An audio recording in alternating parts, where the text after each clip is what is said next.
going to get into this trade dispute that's been quietly bubbling up between two major global players.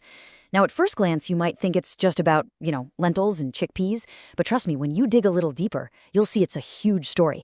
We're talking about the livelihoods of millions of farmers, national food security, and a massive trade deal that could be hanging by a thread. So where did this all kick off? Well, it really started with a pretty serious accusation coming from the United States. And this wasn't just your typical trade disagreement. No, the U.S. framed India's actions as something much more calculated, basically a deliberate economic attack. And this is the very question that made its way all the way up to the president's desk. You see, the language here is so important. It's not just about attacks, it's all about what the U.S. saw as the intent behind it. Lawmakers were basically saying this was a targeted move. They even called it a silent strike, aimed right at the heart of American interests.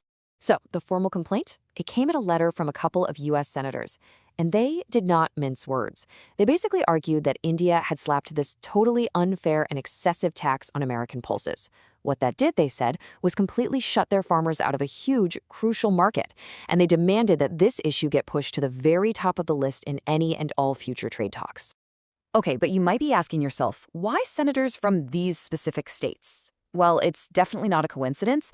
Montana and North Dakota, as it turns out, are the absolute biggest pulse producers in the whole country. So for them, look, this isn't some abstract policy debate.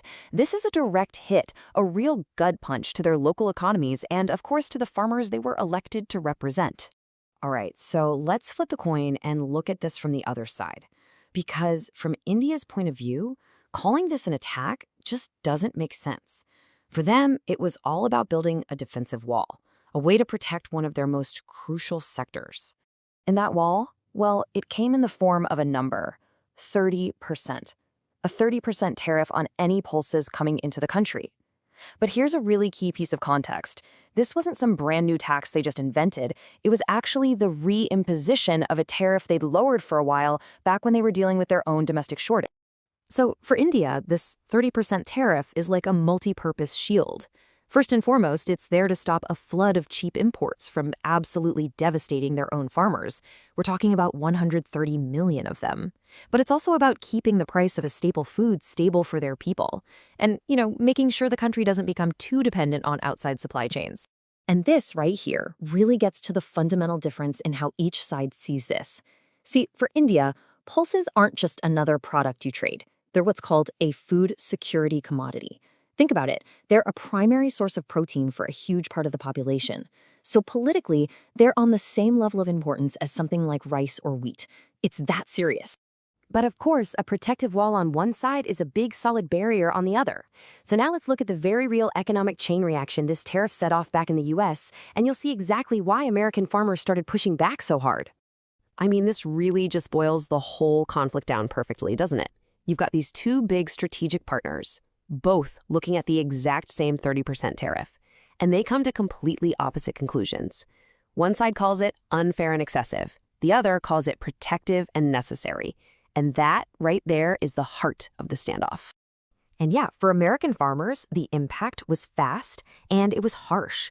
India's tariff basically slammed the door shut on a major export market. So what happens? Suddenly, you have all these unsold pulses piling up back home, creating a huge surplus. And when you have a surplus, prices just tank. This directly hammered the incomes of farmers, and, well, that's what sparked all the political pressure we were just talking about. So, as you can probably guess by now, this whole thing is about way more than just the price of lentils. We need to zoom out a bit, because this seemingly small dispute has kind of become a lightning rod for the entire economic relationship between the US and India, which is, incredibly complex.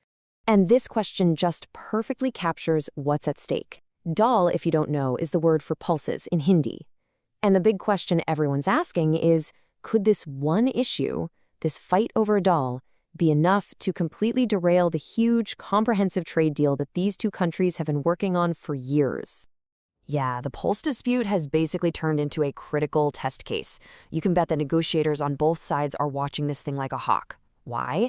Because how they manage to solve this problem is going to set the tone. It'll set the precedent for the hardest part of the whole trade deal, agriculture. And that really is the fundamental challenge here.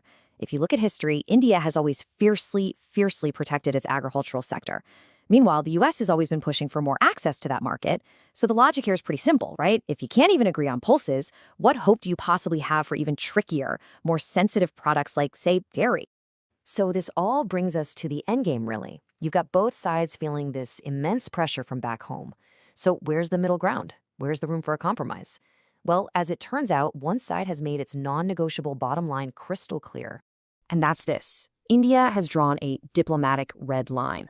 They've signaled that while they might be willing to negotiate on other things, a full, wide-open, unconditional agricultural market is just, it's not on the table. For India, protecting its farmers isn't just a policy choice, it's a core, non-negotiable national interest, period. But, drawing a red line doesn't mean there's zero room to move. India has hinted at a few possible compromises. For instance, they might be willing to lower that tariff, maybe from 30% down to 25%, or they might agree to a quota system, allowing a certain limited amount of U.S. pulses in. The catch? In return, they're going to demand safeguard measures, which would give them the power to hit the brakes on imports if it looks like they're about to crash the domestic market. And so, in the end, this whole entire dispute really boils down to one fundamental question, and it's a question for both Washington and New Delhi. What's more important, the farmer at home or the friend abroad? I mean, it's a classic dilemma, right? It forces both of these powerful nations to weigh their own domestic politics against a really vital strategic partnership. And the answer they come up with? Well, it's going to shape a lot more than just the future of the pulse trade. It's going to define their entire economic alliance for years to come.